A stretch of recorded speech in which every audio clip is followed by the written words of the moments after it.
문재인 대통령은 윤석열 서울중앙지검장을 검찰총장 후보자로 지명했습니다.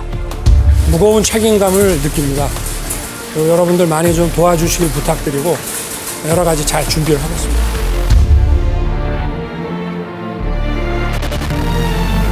윤석열 검찰총장 후보자에 대해서는 지금 이 정부의 정책 기조, 결국 적폐 수사, 정치 보복을 계속 이어가고 있다는 것으로 보여지기 때문에 철저히 청문회에서 인증하겠다라는.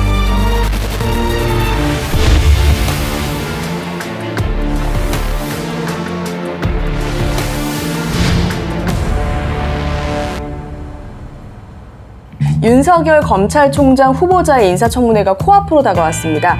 그래서 청문회 쟁점이 무엇일지 비디오 머그가 키워드를 뽑아봤는데요. 오늘 함께해 주실 우리 기자 모셨습니다. 네, 안녕하십니까. 저는 SBS 정치팀에서 일하고 있는 권지윤 기자로 합니다. 취재정보 올리는 거 보니까 야당도 올리시고 여당도 올리시고. 주로 저는 맡은 게 여당팀이고 가끔씩 이제 사람이 없을 때는 야당팀 일도 도와주기도 하죠. 여야를 아우르는 중국 보수 여야 짠! 네, 저희 작가님이 핸드메이드로 직접 만들었고요. 바로 한번 들어가 보겠습니다. 아, 가족. 네. 2012년도에 52살의 나이로 결혼을 했어요. 12살 연하에 이제 김건희 코바나 콘텐츠 대표와 결혼을 했었는데 이제 가족 문제가 나온 이유가 아무래도 재산 때문인 것 같아요. 가족 명의 재산을 보니까 66억 73만 원이에요. 재산 중에 96%가 김건희 이제 대표의 명의로 돼 있거든요. 국민들은 66억 원에 이르는 윤 후보자의 재산 형성 과정에도 많은 의문을 품고 있습니다. 따져봐야 될 게 김건희 코바나 콘텐츠 대표가 2017년 1월에 비상장 주식인 도이치 파이낸셜이라는 회사의 어떤 주식을 20억 원에 투자 계약을 한 게 있어요. 야당에서는 당시에 비슷한 시기에 어떤 기관 투자자가 도이치랑 이제 계약을 맺었던 걸 보니까 훨씬 더 비싼 가격에 매입했는데 왜 김건희 대표는 더 싼 가격에 했냐, 이런 차원에서 이제 그 도이치 파이낸셜 대표인 권오수 대표를 증인으로 신청을 해서 채택이 돼서 이번 청문회 때 나올 예정입니다. 좀 드리기 좀 죄송한 얘기지만 그 장모 최모 씨 사건 300억 장고 증명 위조 30억 당자 수표 부도 사건 이거 아십니까? 윤석열 후보자의 장모가 사기 의혹을 한국당 장제원 의원이 제기를 했었어요. 그 내용을 보니까 이제 장모가 이제 300억 원대 위조 장고 증명서로 30억 원대 사기를 규모가 되게 크네요. 네, 사기의 어떤 공범이다, 배우자다, 뭐 이런 식의 어떤 장제원 의원이 의혹을 제기했었던 거였어요. 장모가 직접적으로 개입했던 건 아니고 동업자를 통해서 이제 그 당자 수표를 이제 그 피해자들한테 제공을 해서 돈을 받았는데 그 피해자들이 이제 그 장모의 어떤 장고 증명서를 보고 자기는 돈을 빌려줬다. 근데 그 장고 증명서가 실제로 허위였더라. 그런데 보니까 왜 장모는 기소가 안 됐지? 이런 식의 어떤 의혹 제기를 장제원 의원이 제기를 했던 거예요. 그럼 그때 윤석열 후보자도 입장을 밝혔을 만한데요. 네. 어디 고소가 됐거나 뭐 소송이 들어온 게 있습니까? 아니 제가 관련이 돼 있다는 뭐 증거가 있습니까? 아니 그럼 피해자가 고소를 하면 될 거 아니겠습니까? 아니 아무리 국감장이지만 너무하신 거 아닙니까? 질문은 됐습니다. 이거는 아마 어떻게든 얘기가 한번 나올 것 같습니다. 윤석열 후보자를 인사검증하면서도 이 문제가 이미 제기됐던 문제이기 때문에 한번 살펴봤다. 그런데 아무런 문제가 없었다. 이런 게 이제 입장입니다.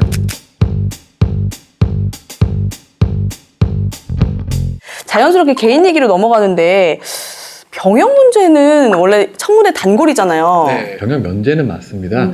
1982년도에 이제 병무청에서 신체 검사를 했는데 부동시라고 합니다. 총을 쏠 때 이제 눈에 시력 차이가 있으면 뭐 실제로 또 쏘기 어려우니까 병역 면제를 받았던 건데, 제가 이제 윤석열 후보자를 과거에 보니까 운전면허증이 없어요, 실제로요. 사고 위험성이 높으니까 아예 차를 안 몰고 다니는 형태로 지금 이제 30년을 지냈던 건데, 수복이라는 얘기도 많이 들었었거든요.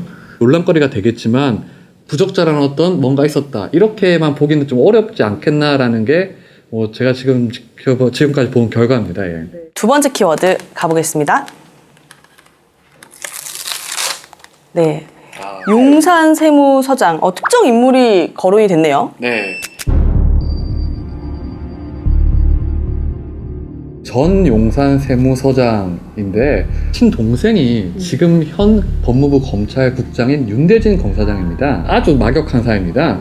그런데 이제 경찰에서 당시에 이제 윤대진 국장의 친형인 용산 세무서장을 수사를 했었어요. 마장동에 이제 되게 유명한 육류 수입업자로부터 세무조사 무마 청탁 노비를 받고 수천만 원을 받았다. 이런 걸 잡고 경찰에서 수사를 했었는데 이 전 용산 세무서장이 2012년 8월에 경찰이 한창 수사를 할 때 홍콩으로 도피를 하게 돼요. 8개월간 해외 도피 끝에 그제 체포된 윤모 전 세무서장이 오늘 새벽 석방됐습니다. 윤 씨에 대해 경찰이 신청한 구속영장을 검찰이 기각한 겁니다. 검찰 간부의 친형이라는 이유로 검찰이 봐준 게 아니냐는 불만이 나오고 있습니다. 지난해에는 윤 씨가 접대받은 장소로 지목된 골프장에 대해 경찰이 압수수색 영장을 신청했지만 검찰이 기각해 검경 갈등 논란이 빚어진 바 있습니다. 그 이유가 뭐냐면 당시에 그 골프장에서 보니까 이 용산 세무서장과 검사들끼리 골프를 쳤더라. 근데 여기에 윤석열 후보자도 포함이 됐었다. 그리고 용산 세무서장한테 변호사를 이제 소개를 해주는데 그게 윤석열 후보자였다. 이런 의혹을 제기했었습니다. 중요한 건 결국 그래서 경찰이 불구속 기소 의견을 검찰에 송치를 하게 됩니다. 근데 검찰이 이거를 1년 6개월을 끌다가 결국은 무혐의 처분을 하게 됩니다.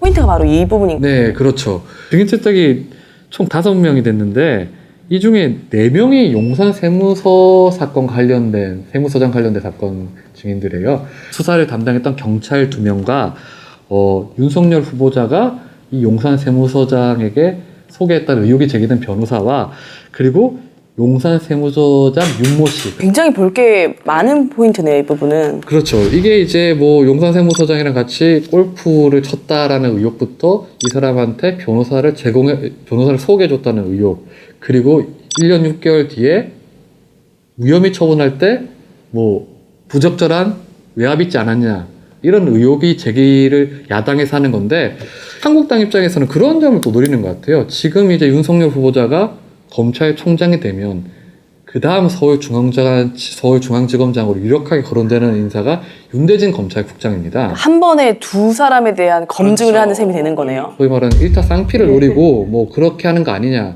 이렇게 보이긴 합니다. 다음 세 번째 키워드 한번 볼까요? 적폐. 네. 이 적폐 수사라는 게 이제 그동안 윤석열 후보자가 검사 시절, 서울중앙지검장 시절 지휘했던 수사를 말하는 거예요. 청와대에서 윤석열 후보자를 총장으로 지명하면서 지명 사유를 밝혀내는 걸 보면 검사로 재직하는 동안 국정농단과 적폐청산 수사를 성공적으로 이끌어 국민들의 두터운 신망을 받아왔습니다. 결국 이 적폐 수사를 두고 잘해왔고 앞으로도 잘할 것이라는 것을 사유로 봤던 건데 박근혜 특검 때 윤석열 후보자가 파견을 받아서 수사를 했지 않습니까? 그리고 나중에 서울중앙지검장이 돼서는 공소 유지를 이어갔고 그동안 전임 정권의 적폐 수사를 계속 해왔고 사법농단도 했었고 앞서 삼성바이오 우리나라 최대 재벌이죠. 그 수사를 계속 지금 현재도 하고 있지 않습니까? 야당에서는 그동안의 적폐 수사가 청와대의 하명 수사였다. 주로 타겟팅이 전임 정권 관련자들을 보니까 그랬던 건데 그러다 보니까 이런 거에 괴에 맞물려서 이번에 총장이 된 것도 이제 앞으로의 어떤 적폐 수사를 야권으로 초점을 맞춰서 할 거 아니냐 이런 게 이제 한국당 입장에서 보는 시선인 것 같습니다. 검사들이 하는 말이 현 정권에서 현 정권 관련된 비리를 폭로할 수 있는 사람이 몇이나 되겠냐. 아무래도 정권이 바뀐 뒤에야 전 정권 사람들에 관련된 비리에 제보가 들어오고 관련자들도 진술을 하지 않냐. 그러다 보니까 전 정권 사정 수사를 하게 되는 거 아니겠냐. 이렇게 얘기를 하죠.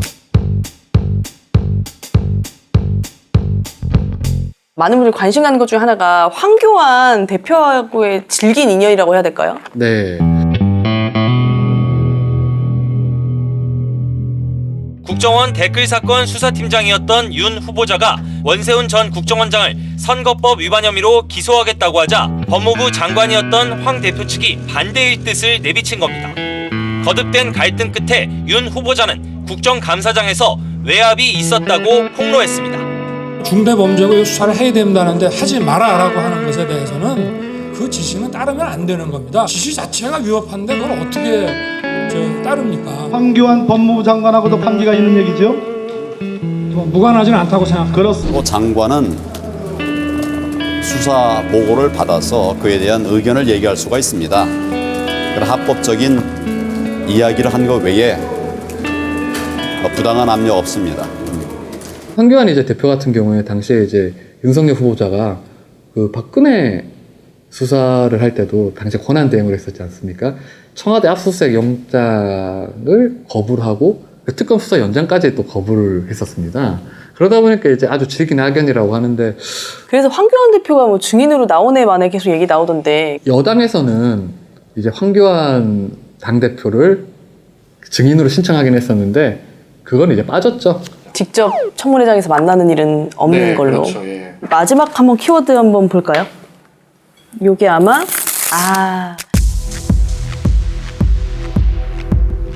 공수처법, 검경수사권 조정 등 입법을 위한 국회의 협조를 당부드립니다. 문무일 검찰총장 같은 경우에도 공수처는 입법부의 권한이기 때문에 왈가왈부할 사안이 아니다라고 밝혔어요. 그래서 이제 윤석열 후보자도 아마 그런 정도의 어떤 입장을 밝히지 않을까 싶은데 중요한 건 이제 검경 수사권 조정이거든요. 윤석열 총장 후보자가 어떤 입장을 보이고 있냐. 아직 이제 명확한 입장을 밝히지 않았어요. 그래서 윤석열 후보자가 어떤 대답을 할지는 모르겠지만 이 어떤 대답을 하느냐에 따라서 변수가 될 수 있을 거라고 보거든요. 마지막으로 비디오 먹은 독자 여러분께 한 말씀만 해주세요. 검찰이 법을 얼마나 공정하게 집행하느냐가 상당히 중요해요. 법치주의라는 게 사실 우리 사회를 지탱하는 하나의 큰 줄기이기 때문에 이 줄기가 무너지면 다른 것도 연쇄적으로 무너지게 돼 있거든요. 그렇기 때문에 시민들도 이 청문회를 관심 있게 보면서 과연 윤석열 후보자가 적절한 검찰총장이 될 수 있는지를 한번 잘 살펴볼 필요가 있을 것으로 보입니다.